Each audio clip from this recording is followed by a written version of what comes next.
Good afternoon, everyone. This is What's Your IQ with Nancy Barbee. Let's talk about your impact quotient. And today, my guest is Representative Chris Humphrey, North Carolina House of Representatives, and actually he's running for re-election this time for District 12, representing Lenoir, Jones, and Greene counties. He's a lifelong resident of North Carolina and developed a strong commitment to service very early at the rank of Eagle Scout, which is pretty impressive. He's been active in the community and participated in numerous civic organizations, including LaGrange Chamber of Commerce, Kiwanis, Civitan, and Rotary. And then Governor Pat McCrory appointed him to the Lenoir County Community College Board of Trustees, and he's been a member of the Lenoir Community College Foundation Board for over 25 years.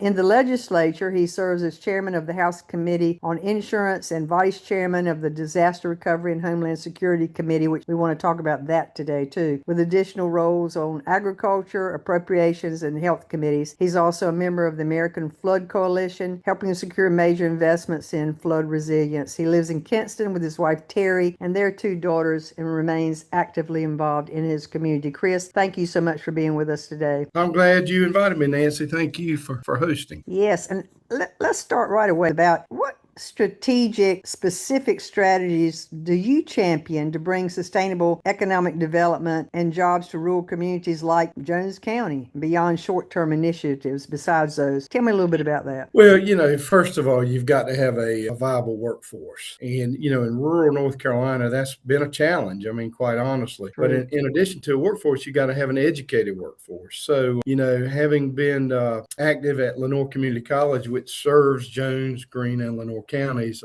their workforce development program there is really amazing, and to champion funding to help support these rural community colleges, especially so that they can attract, recruit, and train people that maybe move to the area from all over. I mean, we're in a military quadrant of the state, and especially Jones County has a lot of folks living there that drive to Craven County or maybe Kinston, Lenoir County, or Seymour Johnson. I mean, our area here attracts a lot of different folks from all over, and we need to be able to help train them and educate them. And I've really worked with Dr. Rusty at Lenoir Community College to really champion, so to speak, funding for workforce development. Then you have other projects across Eastern North Carolina, other programs. Van Rogerson runs one that's about 28 counties, and that's to help students in our service area, so to speak, train them and recruit and place those young adults, young people into positions where they can go to college or maybe skip college altogether, go straight from high school into a good paying job, because we know that a college degree isn't for everyone. I mean, you don't really need one necessarily like you used to get a great paying job in our part of the world. Exactly. And you mentioned workforce, which is very important. You're right. We've always talked about trades and trade schools and things of that nature, which I'm very much in favor of. But what other kind of job do you think that we need to train children for and the students for today in today's world? Well, it's like you said, I mean, trades is the key word, whether it be plumbing or carpentry or welding, machining. There's just so many different areas, plumbing, HVAC systems. I mean, you've got these complicated roofing systems and heating and air conditioning systems, elevator repair, these 3D printers that are manufacturing and creating just about anything you can imagine. Missing piece for an airplane, for a fighter jet, on down to a simple piece to maybe put in a roof or something like that. So these trades are very vital, and that's where young people can go right into the workforce. Electricians are needed. I mean, it's just, you talk to, and I know you do. We talk to business people and contractors and these big corporations that are coming to the area. That's what they're looking. They're looking people with hands-on skills that can go to work right away, immediately, and begin earning a good living in our area for their family. That's true. Exactly right. Technology is a big influence in today's society. And even though we're rural, farmers use those technologies too. But, Yes. we have a lot of farmland and agriculture. And how do we balance protecting that farmland and agriculture, but also, with the need for developing housing and other commercial properties in our region? How do we balance that? that? Yeah, that's a great question, Nancy. You've got foreign countries trying to buy farmland, and we got to make sure we protect our local communities. You know that you've got solar farms, and you've got data centers, and you've got housing developments. I mean, right now, housing is a big need throughout North Carolina. Affordable housing is the key word, but we don't want to give up our farmland, because if we do, then how are we going to feed folks, feed each other, feed ourselves down the road? So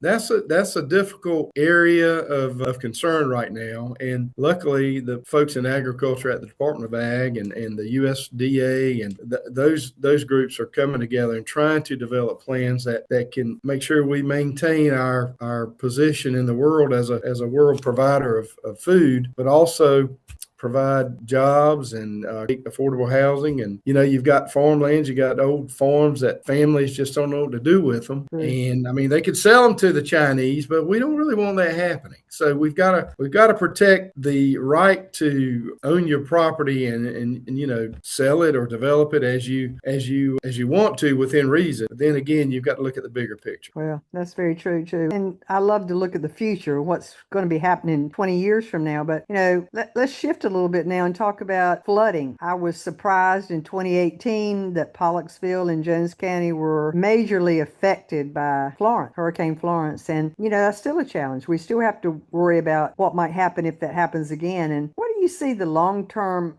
infrastructure investments that we need to be making, or policy changes that are critical for communities like Pollocksville and Maysville and all of Jones County? What should we be doing? Well, I think that one of the things that's going on is that corporations or entities like the American Flood Coalition are trying to partner with private landowners to use maybe some farmland that's not being used now to irrigate, not to irrigate, but use it as a can't think of the word right off, but a diversion pond, flow onto land in areas that we want it to, that won't affect crops and that sort of thing, maybe unused farmland. So there needs to be a public-private partnership. As we saw last year or recently in Western North Carolina, all the flooding that took place there is kind of taking the eye off the ball in other areas of the state, unfortunately. I mean, it's a travesty what happened in Western North Carolina, and we've got to help get those folks back to where they once were. But we still got folks in the east that are still suffering. We've still got folks that are up in hotel rooms that can't get back to their homes,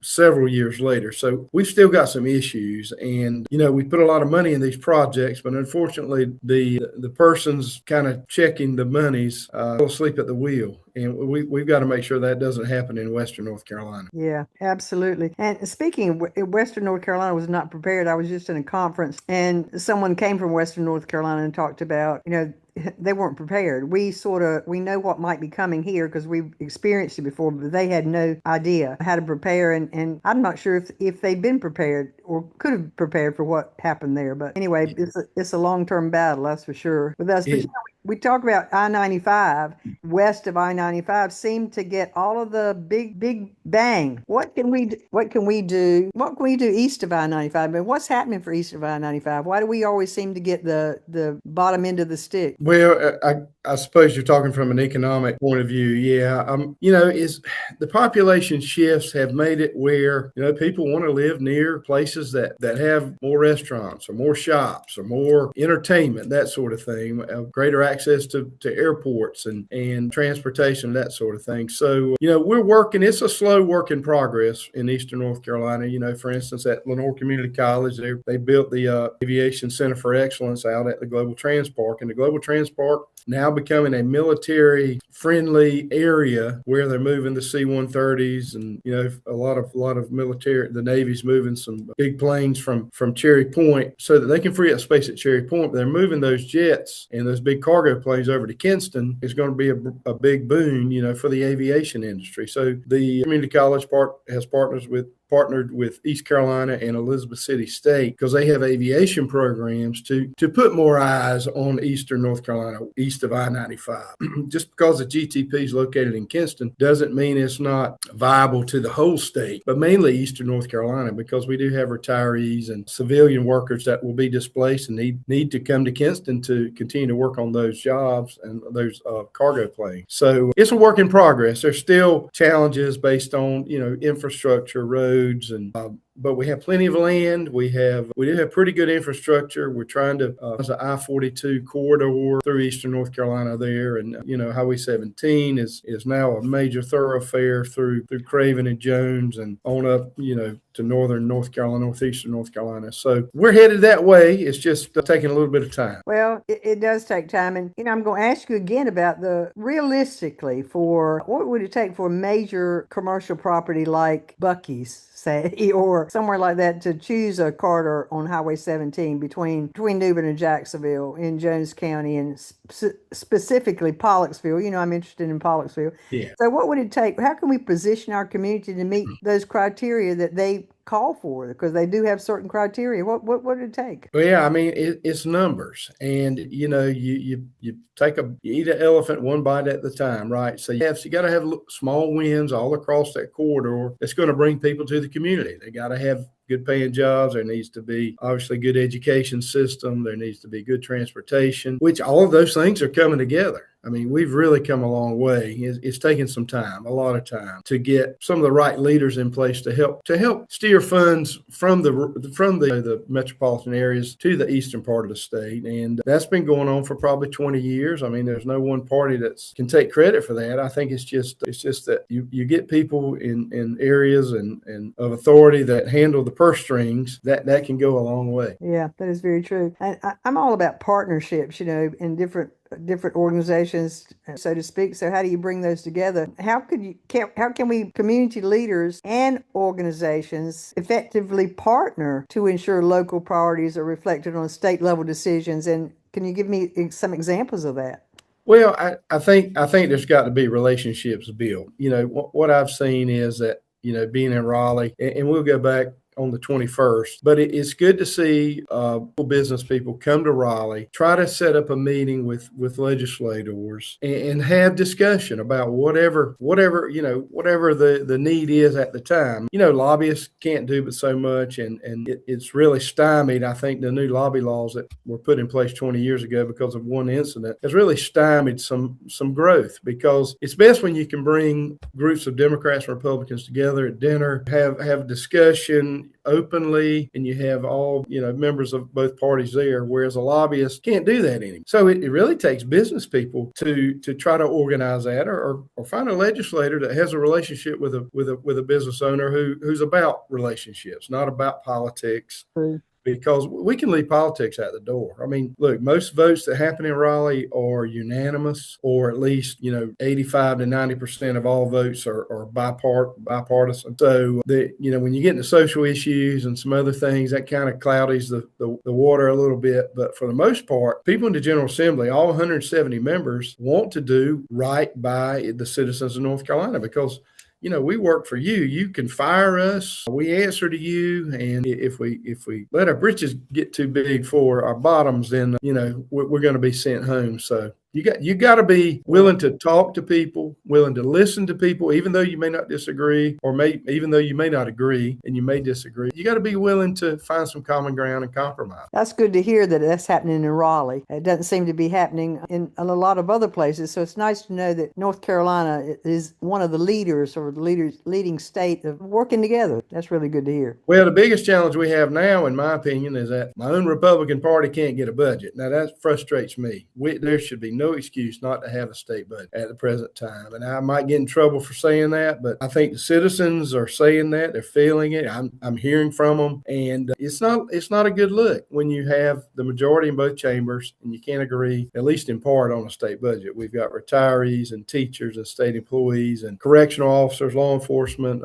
you name it. I mean, people are struggling. Inflation has hit us hard, and gas prices are at an all-time high right now in the last couple of years. So we've got our work cut out for us as Republicans. It's time to roll up our sleeves and get to work and get a budget. I hope leadership hears that, because they need to. Too, because it is time. And of course, being an educator, I'm right behind that education push, and to make sure that educators are well taken care of, because a lot of times in the past they've not been. A lot of times in the past they have been, but I'm hoping that will continue, that educators will get the top level of security that is needed. That's for sure. Yeah, So we're losing good ones every day, so we've got to stop the bleeding there for sure. absolutely, absolutely. Let's shift now to healthcare. You know, East Carolina's got a big healthcare center there. New Bern's got hospitals, and of course, there again, I live in a rural county of Jones County, and I wonder on the state level, how can we improve access to healthcare and especially mental health services in small or rural counties? What can we do to leverage the help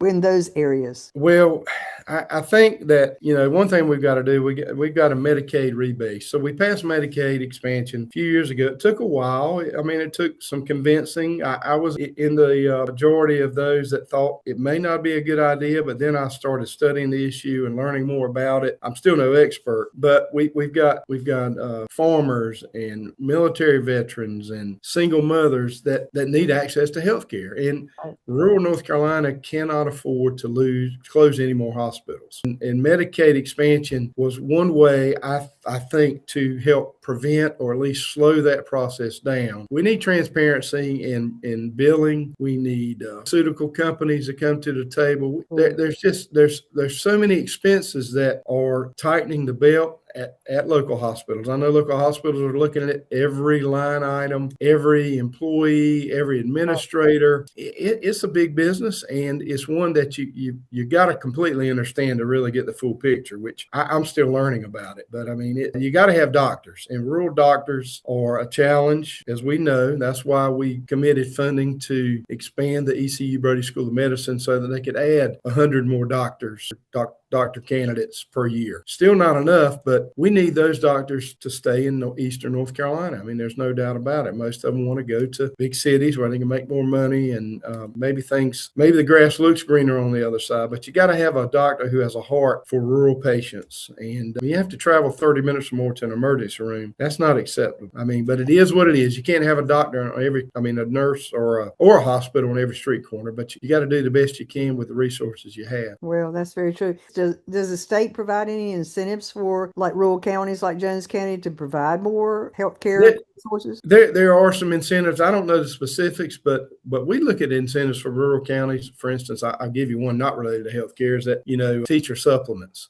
Teachers in rural counties under certain populations get very nice supplements from the state, up to $5,000, $6,000 per teacher. And I know that the local school districts kind of may work with that number a little bit to include some bus drivers and cafeteria workers, that sort of thing. But there are incentives for rural counties and communities in every aspect of state government. I mean, Republicans have really tried to address those areas because we know that lack of population, lack of education, lack of wages, that sort of thing has really stymied rural North Carolina, and we're working to correct that. That sounds good. Of course, I'm an educator, and I've just been really investigating. And of course, I was in the public system. I went to school in the public education, and I taught in public education. So I'm in favor of that for sure. But I think maybe, or you tell me, I think it's maybe a little bit outdated for our way of presenting the curriculum. That curriculum is not outdated. It's the way we present it. So I've just been looking at some different models of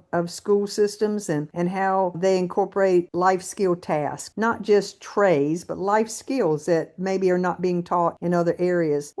What do you see in the educational realm? Is that changing, or were you still going to be sitting in a room and being Yeah, well, I tell you, with AI coming into play, I think anything's possible, and you've got to keep up with the times. I mean, you got to stay on top of AI, and I know this is not AI, but my wife teaches at Lenoir Community College, so I can tell you that her experience with papers and that sort of thing, AI being used, is still a challenge. And AI has been designed not to take the place of intelligence, obviously, not to take your test or write your paper for you, but to offer assistance. I remember when I was back in school, we had home economics. You may remember that. I do. We had a shop class, and I thought those skills were wonderful. And then we went to biology and English, and I took typing. I think typing was probably the best course I ever took in school because, I use it every day more than I'd use, calculations from geometry on trying to how to figure out how to the Pythagoras. What anyway? know.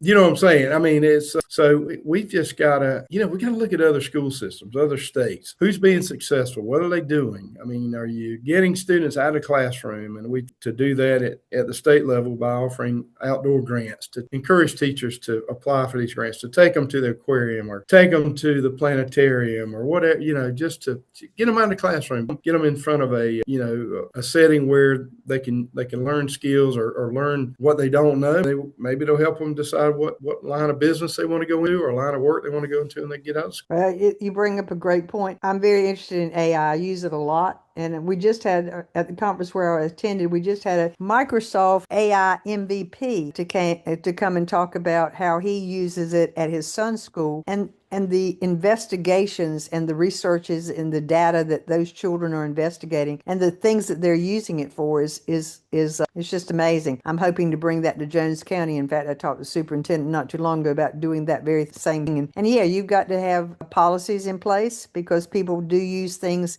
inappropriately. But you know something, Chris, when I was coming along, it was the internet, and everybody said the same thing about that. That you use it inappropriately and you're going to take jobs away and those types of things. And I think everybody has to understand it's a tool. It's a tool to use. Right. You can use it in a correct way or you can choose not to. So we've got to have those policies in place. But tell me something. Where do you see Jones County and Eastern North Carolina in 20 years? What do you hope happens in 20 years from now? Well, I think Jones County's proximity to military installations, to the coast, the leadership that's in place now throughout the county has it well positioned to become a leader in whether it be agriculture, because we know agriculture is a big driving force, probably the number one industry in Jones County. I'm sure it is, but I know farmers are retiring or just quitting the business altogether. Corporate farms are taking over. So, I can see it as a destination. I know towns like Pollocksville and Maysville are trying to find ways to reinvent itself. The RV park over in Maysville and you guys have the river. I mean, just beautiful older homes right there on the river in Pollocksville. And, so I don't see Jones County changing a whole lot, but there are some areas there that I think could make it a destination for folks to travel to outside of North Carolina from all over the world,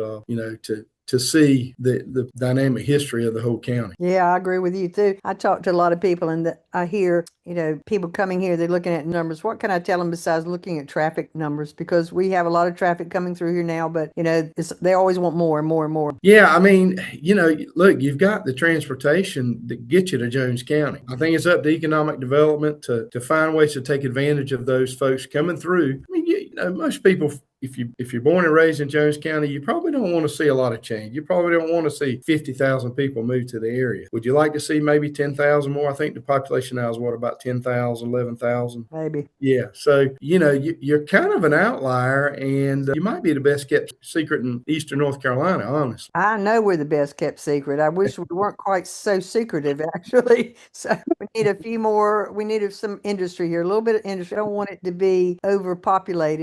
I would like to see it booming a little bit, just a little bit more. So Well, I think you're well positioned between Craven and Onslow County there. Those two counties are growing like crazy, and people are going to kind of get frustrated with some of that overgrowth, and they're going to bleed over. And so maybe you can find a couple of developers to build some subdivisions along the Highway 17 corridor. Let's hope so. Let's hope we can. If you hear of anybody, send them our way. We're willing to talk to them. So tell me something. This is the last question. I've kept you long enough, but tell me something that you'd like the people to know that don't know about you. One or two things that we don't know, never heard about you that would be interesting to tell. Boy, I don't know. I always say I was a fifth grade spelling bee champ at Moss Hill Elementary School, but that probably put most people to sleep. I mean, I'm born and raised here. I was born in Wilson. My dad ran a tire store. I ended up in Kinston. That's where my family's from. And, actually, my dad started a pawn shop in New Bern. So my dad drove from Kinston to New Bern since 1988. He died in 2003 when he fell off a ladder. So for 15 years, I worked in New Bern. He drove from Kinston to New Bern. Glen Burnie Coins and Pawn over on Glen Burnie Road. And then he moved it to Noose Boulevard there in Craven County. But I worked in the pawn industry industry for a long time, since I was 10 years old. I'm 56. So, I was 28 when my dad died. So that's pretty much when I stopped. And so, yeah, we started an income tax franchise, Fast Tax, which Jim George from New Bern started it. And so we opened up 5 locations across Eastern North Carolina. That kind of got me in the insurance business. So I sold the tax business, got in the insurance business. I've been in the insurance business since 1994. Was independent with Stallings and Thomas in New Bern. Went to Goldsboro, opened an office. Went to Nationwide for a little while. Was an Allstate agent for 26 years and recently opened my own. I've retired from Allstate, opened my own independent insurance agency here in Kinston. So I don't know if that's interesting or something people don't know, but that's kind of my. Well, I didn't know all that. It's nice. Well, and I went to LCC. I was actually SGA president at LCC and transferred to Carolina and got my Bachelor of Arts degree in political science at UNC. So I didn't get into when I first applied out of high school. I mean, I played basketball, drove a school bus. I was active in everything. I worked, and just my SAT score wasn't that great. But I wanted to go to Carolina, and I went to LCC for 2 years. Best decision I ever made, and transferred and was tired of school after 2 years at Carolina. So I just went in the business world. So I hear you. I understand that, but that's a good plug for the Lenoir Community College and all community colleges. I'm a firm believer in starting out your educational career at community college. I'm a firm believer. It's a great deal. You can just about anybody can go for free almost. I mean, there's scholarships available. If you've got the will, they'll find a way to get you a scholarship. I guarantee you right. And now I did hear again this weekend, the gentleman that came to speak to us about AI, his son, SAT scores were not that great either. And there have been several universities that he has been accepted in. They're not looking at SAT scores anymore. Thank goodness. I wish they didn't back then, Dave. I know. Which I think is a good thing. But anyway, thank you, Chris, and filling us in on Eastern North Carolina and what could happen. I think I think there's some doors opening and some things that might happen in Eastern North Carolina quicker than we think. So thank you so much for being What's Your IQ? Let's talk about your impact quotient. Well, thank you, Nancy. And look, Eastern North Carolina is well positioned. I think we're in good shape. And like I said, we've got good leaders like you and others in Jones County that are working to get to that single goal. So keep up the good work. I hope so. Thank you so much.